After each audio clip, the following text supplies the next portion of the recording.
Hello students, मैं sir BP Singh. आज का जो सब्जेक्ट है अप्लाइड फिजिक्स सेकंड, और उसमें हम ये डीसी सर्किट के बारे में बता रहे थे। तो पिछली बार हमने व्हीटस्टोन ब्रिज के बारे में बताया था और उसका जो फार्मूला बताया था P/Q = R/S। इसका मतलब अगर तीन जो है हमें रेजिस्टेंस पता हो तो एक अननोन रेजिस्टेंस का जो है उसको हम फाइंड आउट कर सकते हैं, पता कर सकते हैं। ये व्हीटस्टोन ब्रिज के एप्लीकेशंस काफ़ी इम्पॉर्टेंट हैं और व्हीटस्टोन ब्रिज के जो एप्लीकेशंस हैं उनमें मुख्य मेनली जो है ये मीटर ब्रिज, इसके बाद for a carry fosters bridge, इसके बाद पोस्ट ऑफिस बॉक्स और पोटेंशियोमीटर। ये सारे के सारे जो डिवाइस है, इंस्ट्रूमेंट्स हैं, उसमें हम जो अननोन रेजिस्टेंस होता है, जिसका रेजिस्टेंस हमें पता नहीं होता है, अज्ञात रेजिस्टेंस, उसके रेजिस्टेंस का पता लगाते हैं। तो सबसे पहले हम देखते हैं ये मीटर ब्रिज। मीटर ब्रिज ये भी जो है व्हीटस्टोन ब्रिज के प्रिंसिपल पर ही काम करता है, उसी सिद्धांत पर काम करता है। और जैसा कि हम जानते हैं कि उसमें जो है उसका जो कंस्ट्रक्शन होता है उसमें चार भुजाएं होती हैं, ए बी बी सी, और इसके बाद A D, A B, B C, C D और ए डी। इस तरह से चार भुजाएं होती हैं और चारों में रेजिस्टेंस होते हैं और उनका जो रेशियो होता है वो P/Q = R/S, जहाँ पर P जो है ए बी का रेजिस्टेंस, बी सी का Q और इसके बाद सी डी का S और R जो हमारा डी ए का रेजिस्टेंस होता है। अब यहाँ पर देखते हैं कि मीटर ब्रिज में इसका कंस्ट्रक्शन कैसा होता है, इसकी संरचना देखते हैं। तो इसमें जो है ये तीन, नंबर एक, ये दो और तीन, ये तीन जो है कॉपर स्ट्रिप्स होती हैं। कॉपर स्ट्रिप्स तांबे की पत्तियां होती हैं और इन पर जो है वायर अटैच करने के लिए यहाँ पर प्रोविज़न होता है। और इन दोनों के ये जो हमारा पत्ती, ये स्ट्रिप्स ए है और ये सी है, इसके बीच में जो है एक तार होता है। तार की लंबाई जो है 1 मीटर होती है और इसका जो मेन जो इसका क्राइटेरिया होता है, जो मेन गुण होता है मुख्य, वो होता है कि यहाँ से यहाँ तक इससे ये पूरा यूनिफॉर्म डायमीटर का होता है। मीन्स इसका डायमीटर जो है सेम होता है, यहाँ से लेकर के ए से लेकर के सी तक। और ये जो इसका जो मटेरियल होता है वो कॉन्स्टेंटेन या मैंगानीन मटेरियल का बना हुआ होता है। तो ये एमसीक्यू में भी आ सकता है कि इसका जो मटेरियल होता है कॉन्स्टेंटेन और या मैंगानीन, ये मटेरियल का बना हुआ होता है। अब यहाँ पर जो है ये स्ट्रिप्स ए है, ये स्ट्रिप्स सी है और यहाँ पर ये स्ट्रिप्स बी है। तो इसमें दो गैप हैं, एक नंबर गैप ये है, दूसरे गैप ये है। तो पहले वाले गैप में हम क्या काम करते हैं, इसमें रेजिस्टेंस बॉक्स कनेक्ट करते हैं। ये आर लिखा हुआ है तो ये हमारा रेजिस्टेंस बॉक्स है। और एस में जो है एक अननोन रेजिस्टेंस कनेक्ट करते हैं, जिसका हमें रेजिस्टेंस पता करना होता है, उसे कनेक्ट करेंगे। इसके बाद ए और सी के बीच में यहाँ पर हम एक बैटरी लगाते हैं। इसके बाद यहाँ पर ये हमारी की है, कुंजी। तो यहाँ से जो है ए और सी के बीच में हमने जो है एक सेल या बैटरी लगा दी और यहाँ पर हमने क्या एक की लगा दी। और ये बी पॉइंट जो है, बी पॉइंट से लेकर के बी पॉइंट से हम एक गैल्वेनोमीटर को कनेक्ट करते हैं। और गैल्वेनोमीटर में ये जो पॉइंट डी दिखाई दे रहा है, यहाँ पर ये एरो है। ये एरो जो है, ये जो है इसको हम जॉकी बोलते हैं। तो जॉकी जो है इसको हम इस तार AC तार पर स्लाइड करते हैं। तो यहाँ से जो है ये पॉइंट जहाँ पर हमारा ये जॉकी टच करता है, तो ये पॉइंट D होता है, ये पॉइंट B हो गया। तो B और D के बीच में हमने क्या ये जो है कनेक्ट कर दिया गैल्वेनोमीटर, और ये A और C के बीच में कनेक्ट कर दिया हमने ये बैटरी, और हमने की वो कनेक्ट कर दिया। अब इसके वर्किंग में क्या होता है कि सबसे पहले जब हम इस चित्र के अनुसार अकॉर्डिंग टू दिस फिगर हम जो है कनेक्शन दे देते हैं, इसके बाद ये हमारा जो है रेजिस्टेंस बॉक्स है और ये हमारा अननोन रेजिस्टेंस है। तो अननोन रेजिस्टेंस को हम जो है इस गैप में, इसको अगर हम नंबर 1 गैप बोलें, नंबर 1, और ये नंबर 2 गैप, तो नंबर 1 गैप में हमने रेजिस्टेंस बॉक्स को लगा दिया और नंबर 2 में हमने अननोन रेजिस्टेंस को लगा दिया। इसके बाद जैसे हम की को ऑन करेंगे, क्या होगा, यहाँ से करंट फ्लो करेगा इस रेजिस्टेंस से होकर के भी और इस वायर से होकर के भी। तो इस जॉकी की सहायता से हम इसको D पॉइंट को स्लाइड करेंगे, और D पॉइंट को जब स्लाइड करेंगे तो हमें देखेंगे इस गैल्वेनोमीटर में डिफ्लेक्शन आता है, विक्षेप। तो ये डिफ्लेक्शन एक डायरेक्शन में आएगा, फिर इसको घुमाएंगे, फिर ये दूसरी डायरेक्शन में, एक पॉइंट ऐसा मिलेगा जहाँ पर ये डिफ्लेक्शन 0 हो जाएगा। तो जो हमारा डिफ्लेक्शन 0 हो जाता है वो हमारा नल पॉइंट हो गया। तो यहाँ पर हमने देखा कि जैसे फॉर एग्जांपल D पॉइंट जो है हमारा नल पॉइंट हो गया यहाँ पर। अब हमें करना क्या है कि हमने जो है व्हीटस्टोन ब्रिज में उसका सिद्धांत क्या था कि P/Q = R/S। यहाँ पर P, यहाँ से यहाँ तक की जो लंबाई है वायर की, ये P, और Q जो है इस पॉइंट से लेकर के और इस पॉइंट तक, ये Q हो गया, और R रेजिस्टेंस जो हम यूज कर रहे हैं, और S अननोन रेजिस्टेंस हो गया। तो P/Q = R/S। यहाँ पर P क्या है, यहाँ पर जो P जो है वो AD पॉइंट इसका रेजिस्टेंस है। तो P को अगर हम रेजिस्टेंस कैलकुलेट करेंगे तो ये P = होता है ρL1। अगर यहाँ से यहाँ तक की दूरी L1 है और यहाँ से यहाँ तक की दूरी L2 है, तो L2 जो है वो 100 - L1 के बराबर हो जाएगी। तो P का जो है रेजिस्टेंस ये हो जाएगा ρL1/A, और Q रेजिस्टेंस जो हो जाएगा हमारा वो हो जाएगा ρ×L2/A, जहाँ पर रो क्या है, स्पेसिफिक रेजिस्टेंस। रो जो है हमारा स्पेसिफिक रेजिस्टेंस है। तो अगर यहाँ से हम P/Q = R/S, P को हमने निकाल दिया, P की वैल्यू हो गई ρ×L1/A, और Q की वैल्यू हो गई हमारी ρL2/A। यहाँ से P1/P2 की वैल्यू जो हो जाएगी, रो से रो ये खत्म हो जाएगा, ठीक है, A से खत्म हो जाएगा, ये आ जाएगा L1/L2। तो P/Q = R/S = L1/L2, और यहाँ पर हमने L2 की वैल्यू रख दी, तो ये आ जाएगा L1/100 - L1। और इस फॉर्मूले से R/S = L1/100 - L1, और इसको अगर सॉल्व करेंगे तो S को इधर ले आएंगे, तो S = R × 100 - L1/L1। तो ये जो हमारा फॉर्मूला निकल के आया है, ये अननोन रेजिस्टेंस की वैल्यू होती है, जो हमारा नॉन रेजिस्टेंस है वो इंटू डिवाइडेड बाई, मतलब इंटू 100, ये वाली length 100 - L1 divided by the L1। तो इस तरह से हम ये सब चीज़, ये L1 भी हमें पता है और L2 भी पता है और R1 भी पता है। इन तीनों को L1, L2 और R, इसका वैल्यू ज्ञात होने से हम क्या काम करेंगे, S की वैल्यू निकाल सकते हैं। तो इस तरह से हमने जो देखा कि मीटर ब्रिज को हम एक अननोन रेजिस्टेंस का पता लगाने के लिए यूज करते हैं। अब दूसरा आता है, जो आता है कैरी-फोस्टर्स ब्रिज। ये देखिए, ये कैरी-फोस्टर्स ब्रिज, इसका प्रिंसिपल भी जो है व्हीटस्टोन ब्रिज के जैसा ही है, same P/Q =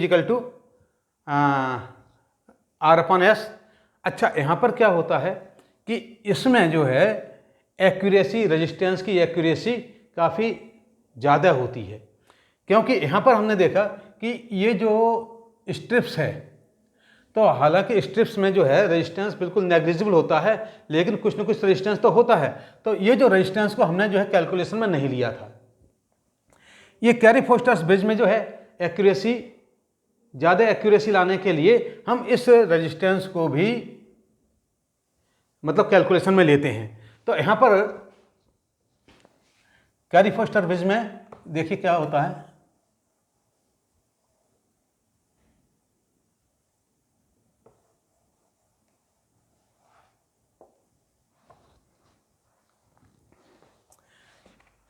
carry fosters bridge में वहाँ पर 3 जो हमारी स्ट्रिप्स थी, यहाँ पर एक स्ट्रिप एक ये हो गई, 1 2 3 4 5 स्ट्रिप्स होती हैं, 5 जो है कॉपर स्ट्रिप्स होती हैं। अच्छा, और ए और बी पॉइंट, ये जो है यहाँ पर इसको सी लिख देते हैं और इसको बी पॉइंट यहाँ पर रहता है। ए और सी कंस्ट्रक्शन सेम है, उसमें 3 स्ट्रिप्स होती थी, इसमें जो है 1 2 3 4 5 स्ट्रिप्स होती हैं। अच्छा, और यहाँ पर ए और सी के बीच में जो वायर होता है वो वायर भी जो है ये कंटंटन या मैगानिन इसका होता है, और ये भी जो है 1 मीटर लेंथ का होता है, और इस पर जो है 1 मीटर लेंथ में इस पर यहाँ पर ये पी पॉइंट है, यहाँ पर जो है जॉकी स्लाइड करती है। इसके बाद ये जो पॉइंट हैं, एक number gap, 2 number gap, 3 number और 4 नंबर, ये जो 4 गैप हैं, इन चारों गैप में क्या करते हैं कि यहाँ पर पी क्यू नंबर 2 और नंबर 3 गैप है, इसमें नॉन रजिस्टेंस जो लगभग मतलब बराबर रेजिस्टेंस के होते हैं, 1 ओम या 2 ओम। तो यहाँ पर P और Q ये दोनों जो है नॉन रजिस्टेंस हैं, ऑलमोस्ट 2 ओम, लेट अस कंसीडर, मान लो 2 ओम के हैं, ठीक है। और इसके बाद ये हमारा X, ये हमारा जो X है ये है हमारा नॉन रजिस्टेंस, ये है हमारा नॉन रजिस्टेंस, या इसको हम जो है ये रेजिस्टेंस बॉक्स, इसको हम रेजिस्टेंस बॉक्स भी लगा सकते हैं। अच्छा, अब यहाँ पर जो बाई है ये है हमारा अननोन, ये हमारा अननोन रेजिस्टेंस है। बाकी जो है सिस्टम सेम है, इन दोनों के बीच की ये पॉइंट, ये हमारी ए स्ट्रिप्स है, इसके बीच में ये एक्स रेजिस्टेंस है, यहाँ पर ये बाई रेजिस्टेंस है। ये दूसरा गैप और तीसरे गैप में ऑलमोस्ट पी और क्यू इक्वल अमाउंट के जो है रेजिस्टेंस हैं, और इस पॉइंट से मतलब 2 पॉइंट से लेकर के नंबर 2 स्ट्रिप्स लेकर के और ये नंबर 4 स्ट्रिप्स, चौथी स्ट्रिप्स के बीच में क्या काम करते हैं कि एक जो है यहाँ पर हमारा सेल, और यहाँ पर जो एक की ये लगा देते हैं। तो ये तो हमारा जिस तरह से कंस्ट्रक्शन था ए और सी, जिस तरह से पहले देखा था मीटर ब्रिज में, ए और सी के बीच में ये हो गया। अच्छा, मतलब बी और डी के बीच में ये हम बैटरी लगाते हैं और की लगाते हैं, और ए और सी के बीच में हम जो है ये जो है वायर है, इसके ऊपर ये पॉइंट होता है, यहाँ पर जो जॉकी को स्लाइड करते हैं, और ये जो हमारा गैल्वेनोमीटर होता है। अब यहाँ पर गैल्वेनोमीटर कैसे काम करता है उसको देखते हैं कि जिस तरह से हम करंट को ऑन करेंगे, इस की से की को प्रेस करेंगे तो करंट फ्लो करेगी, करंट फ्लो करेगी तो ये इस रेजिस्टेंस में, इसमें सारे इसमें जाके इस वायर से होकर के गुजरेगी। अब इस वायर में हम क्या काम करेंगे कि ये गैल्वेनोमीटर को क्या है, इस पॉइंट पर जॉकी से टच कराएंगे और इसमें देखेंगे डिफ्लेक्शन होता है। इसके बाद इसको और आगे पीछे ले जा करके देखेंगे कि जहाँ पर डिफ्लेक्शन हमारा 0 हो जाए, डिफ्लेक्शन 0 मतलब शून्य हो जाए, तो वहाँ पर जहाँ पर कोई भी डिफ्लेक्शन नहीं होता है उस पॉइंट को हम जो है ये डी पॉइंट मान लेंगे, उस पॉइंट को डी पॉइंट मान लेंगे। और यहाँ से यहाँ तक ए से डी के बीच की दूरी जो है मान लो L1 है, और फिर ये डी से सी के बीच की दूरी ये L2 है। तो L2 किसके बराबर हो गई? 100 माइनस L1 के बराबर हो जाएगी। अच्छा, अब यहाँ पर same principle P upon Q is equal to R upon S, यही होता है। अब लेकिन इसमें जो है, इसमें क्या होता है कि P अपॉन Q जो रेजिस्टेंस हम लगाएंगे ये हमारा नॉन है, ठीक है। अच्छा, अब जो है, जो हमारा अननोन है वो है x एंड y, तो यहाँ पर हो जाएगा L1 upon L2,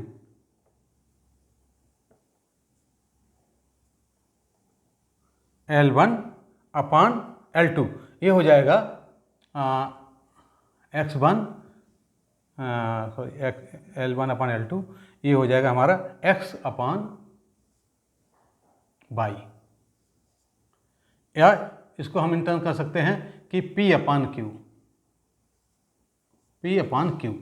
is equal to हो जाएगा x अपॉन y, ठीक है। अब x अपॉन y, अब यहाँ पर हम P देखते हैं। P जो है हमने नोट किया था कि उसमें जो ये एंड करेक्शन नहीं लिया था। यहाँ पर P की वैल्यू कितनी होती है? P की वैल्यू हमने वहाँ पर निकाली थी रो इंटू L1,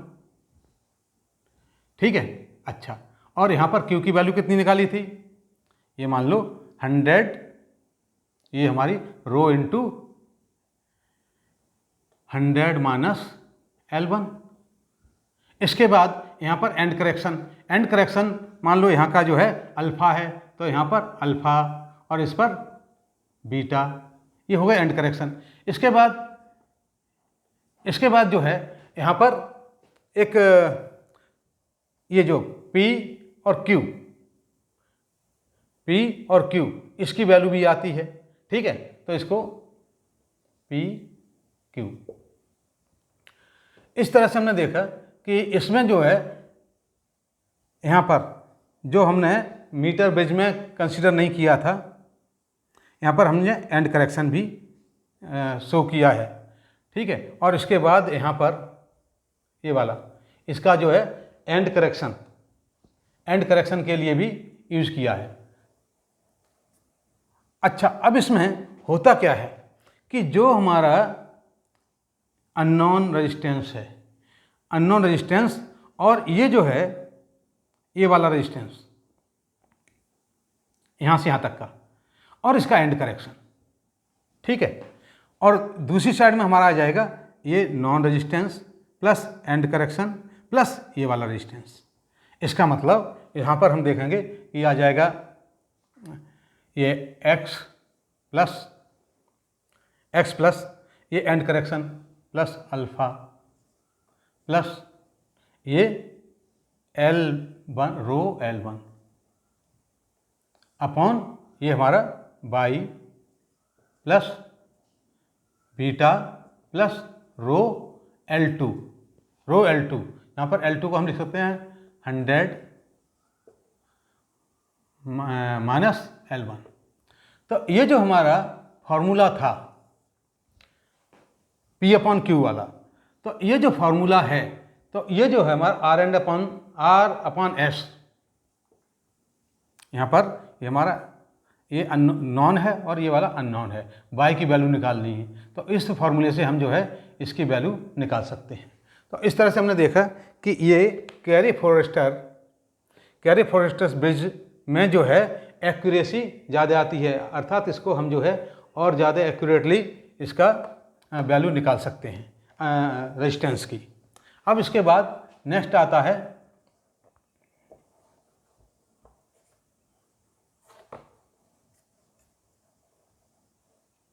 ये पोस्ट ऑफिस बॉक्स।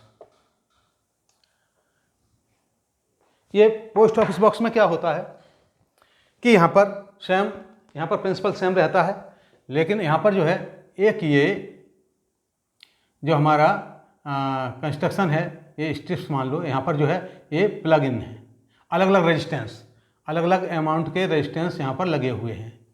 तो ये हमारी साइड है, ये P है, ये पॉइंट हमारा A B वाली साइड ये हो गई जिसका रेजिस्टेंस P है, और B C वाली साइड ये Q हो गई। तो यहाँ पर जो है ये 10 ओम का रेजिस्टेंस है, 100 ओम का, और ये 1000 ओम का। इस तरह से 10, 100 और 1000 ओम का रेजिस्टेंस यहाँ पर है। दूसरी हमारी एक साइड D है। D में जो है ये 1 से लेकर के 5000 तक का जो है रेजिस्टेंस होता है। 1, 2, 3, 1 ओम, 2 ओम, 3 ओम, 5 ओम, 10 ओम, 20, 50, इसके बाद 100 ओम, 500 ओम, 1000, 2000 एंड 5000 ओम। ये अलग अलग जो है रेजिस्टेंस के नॉन रेजिस्टेंस होते हैं, इनके जो है ये प्लग्स होते हैं। अब यहाँ पर करना क्या है कि जिस तरह से पहले हमने कनेक्ट किया था,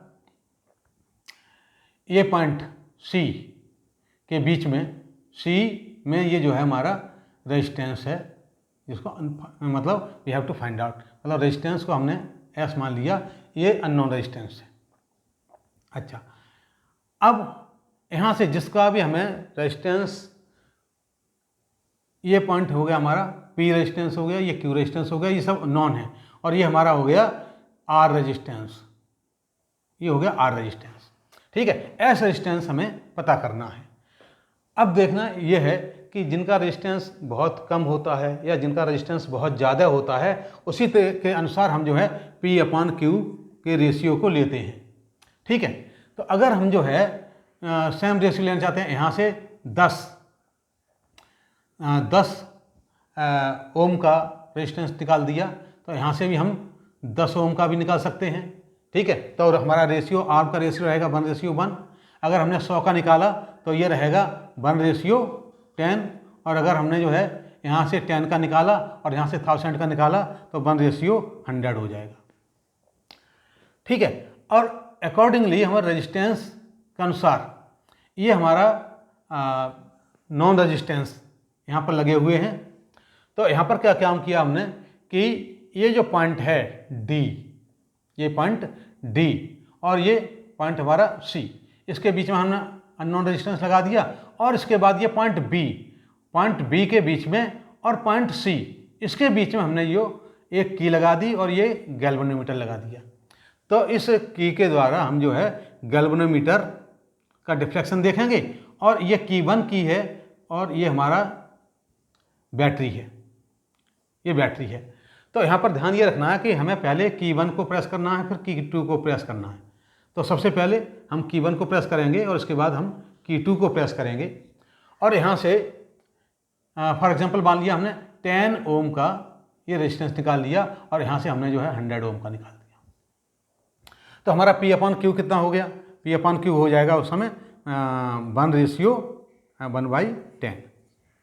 अच्छा, एक रेजिस्टेंस ये ऑलरेडी लगा हुआ है, तो हम इसमें जो है डिफ्लेक्शन, ये जो हमारा गैल्वेनोमीटर है, यहाँ से देखते हैं कि ये डिफ्लेक्शन कहाँ पर आता है।